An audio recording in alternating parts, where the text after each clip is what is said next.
I simulated 3 different people for 40 years to see who actually wins with money. A saver obsessed with FIRE becoming financially independent and retiring early, an investor focused on building wealth, and a spender who thinks they have all the time in the world. And what I found will completely change how you think about your financial future. So I ran the numbers on 3 completely different money personalities over 4 decades. Same starting salary, same expenses, but wildly different approaches to money. And the results honestly shocked me. One of them ends up with almost nothing. Another builds serious wealth. But the winner? It's not who you think. Let me introduce you to Sarah the Saver, Ian the Investor, and Marcus the Spender. They're all 25 years old, they all make $50,000 a year, and they all have the same cost of living. The only difference? How they handle every single dollar that comes in. Sarah is obsessed with the FIRE movement, financial independence, retire early. She wants out of the rat race by 45, maybe 50 at the latest. She's cutting expenses to the bone, saving 40% of her income right from the start. We're talking meal prepping every Sunday, driving a 2008 Honda Civic she bought in cash, living with 2 roommates even though she could afford her own place. Her friends think she's crazy, but Sarah has a plan. She's putting most of her money into a high-yield savings account earning around 4%, with maybe 20% in a conservative index fund, because she's terrified of losing money in a market crash right before she retires early. Then there's Ian the Investor. He's not trying to retire early. He's trying to build generational wealth. Ian saves 20% of his income, which is solid. But here's the difference. He's putting 100% of that into the stock market. Index funds, some growth stocks. He's maxing out his Roth IRA and his 401k match. Ian lives comfortably. Not extravagantly. But he's not depriving himself either. He takes 1 nice vacation a year, drives a decent car, lives in a 1-bedroom apartment. His philosophy? Time in the market beats timing the market, and compound interest is going to do the heavy lifting. And then we have Marcus the Spender. Now Marcus isn't irresponsible, he's just convinced he has plenty of time. He's 25, retirement is 40 years away, why stress about it now? Marcus saves maybe 5% of his income, mostly because his employer makes him contribute to get the 401k match. The rest? He's living his best life. New car every few years, latest iPhone, eating out 4 times a week, music festivals, spontaneous weekend trips. His Instagram looks amazing. Marcus figures he'll get serious about money in his 30s when he's making more. After all, you're only young once, right? So, let's fast forward 10 years. They're all 35 now. Sarah has been grinding. She's saved and saved and saved. She's got about $240,000 in the bank in conservative investments. That 40% savings rate adds up fast when you're disciplined. But here's what nobody tells you about extreme saving. Sarah is burned out. She's missed weddings because flights were too expensive. She said no to being a bridesmaid because the dress cost $200. She's watching her friends live life while she's eating rice and beans for the 4th night this week. And the worst part?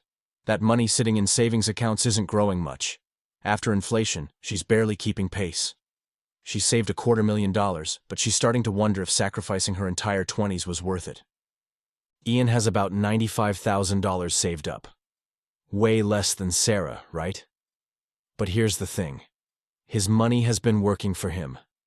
The market averaged about 10% returns over this decade. He's lived a balanced life, took that trip to Japan, bought a nice couch, went to his best friend's bachelor party in Miami, and his investments are compounding. He's not rich yet, but he's on track, and more importantly, he doesn't feel like he's missed out on his 20s. Marcus has around $18,000. Ouch. That 5% savings rate and lifestyle creep really caught up with him. Because here's what happened to Marcus that he didn't expect. He got used to spending everything he made. Then he got a raise. And instead of saving more, he upgraded his lifestyle. Nicer apartment, nicer car, nicer restaurants. It's called the hedonic treadmill, and Marcus is sprinting on it. He keeps telling himself he'll get serious about saving next year. But next year never comes. But before we see what happens over the next 30 years, I need you to do something for me real quick. If you're getting value from this video, just tap that like button. It helps the algorithm show this to more people who need to see it. And if you want more content about building wealth without sacrificing your entire life, subscribe to the channel. I break down investing, personal finance, and wealth-building strategies twice a week. All right, let's see who actually wins this thing. So we're jumping ahead to age 45. This is where things get really interesting. Sarah has hit her FIRE number. She's got $680,000 saved up. She can withdraw $27,000 a year using the 4% rule and never run out of money. She quits her job. She's done. She's free. This is what she's been working toward for 20 years. But here's the reality check. $27,000 a year isn't a lot of money. It's enough to survive, sure.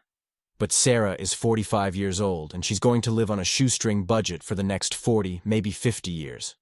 No big trips, no nice dinners, no helping her kids with college if she decides to have them. And health insurance before Medicare kicks in at 65? That's going to eat up a huge chunk of that $27,000. Sarah is financially independent, but she's not wealthy. She's just stopped working. And honestly, she's bored. She spent 20 years optimizing for this moment, and now that she's here, she doesn't know what to do with herself. Ian at 45 has about $465,000. He's still working, still investing 20% of his income, and his portfolio has been compounding for 2 decades. He's not retiring early, but he's wealthy. He drives a Tesla, lives in a nice house, his kids go to good schools. He takes 2 vacations a year. He's living the life Sarah dreamed about, but he's doing it while still working a job he actually enjoys because he wasn't so burned out chasing FIRE that he ended up hating his career. And here's the kicker.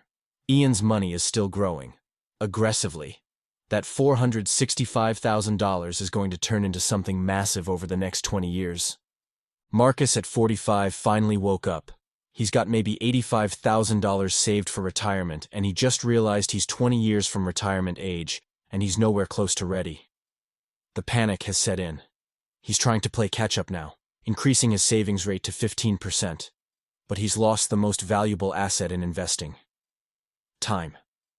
Those 20 years of compound interest he missed out on? You can't get that back. Marcus is going to have to work until he's 70, maybe longer. And even then, his retirement is going to be modest, at best. Now let's go to the finish line, age 65, traditional retirement age. Sarah is 65 and she's been retired for 20 years. Her $680,000 has actually shrunk to about $520,000 because she's been living off it, and her conservative investments barely kept up with inflation. She's fine, she's not in poverty, but she's not wealthy. She's been living small for 40 years straight. And here's what really haunts her.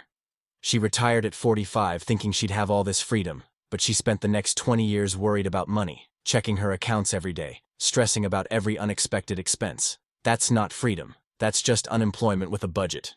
Ian at 65 has $3.2 million. Let me say that again. $3.2 million. That $465,000 he had at 45 compounded for another 20 years while he kept contributing. He retired at 65 with more money than Sarah ever dreamed of. And he lived a full, rich life the entire way. Nice house, great experiences, helped his kids through college. And now he's got enough money to live lavishly for the rest of his life and leave a legacy for his children. Ian won. Not because he saved the most, but because he invested consistently and let time do the work. Marcus at 65 has about $420,000. He managed to catch up a little bit by really buckling down in his 50s and 60s, but it wasn't enough. He's going to have a modest retirement, Social Security plus his savings. But it's tight. He's going to have to be careful with money for the rest of his life. And the worst part? He knows it's his own fault.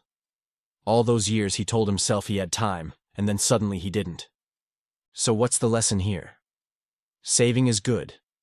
But hoarding cash and sacrificing everything for early retirement can leave you less wealthy than someone who invested consistently and lived a balanced life. The investor wins because they understand compound interest is the most powerful force in wealth building. And the spender? They lose not because they enjoyed life, but because they didn't have a plan. The real answer isn't choosing between being a saver, investor, or spender. It's finding the balance. Save enough to have security. Invest aggressively enough to build real wealth. and spend intentionally on the things that actually matter to you. Don't deprive yourself for 20 years to retire early into a life of scarcity. And definitely don't spend everything assuming you'll figure it out later. Build wealth while building a life. You've heard time and time again about older people that get asked what regret they have looking back on life. They regret not living in the moment, even if that includes spending a little of what they had saved. What's the point of having it at the end, when you could have spent some? Some. Not all. That's how you actually win with money. If this changed how you think about your finances, hit that subscribe button, and I'll see you in the next one.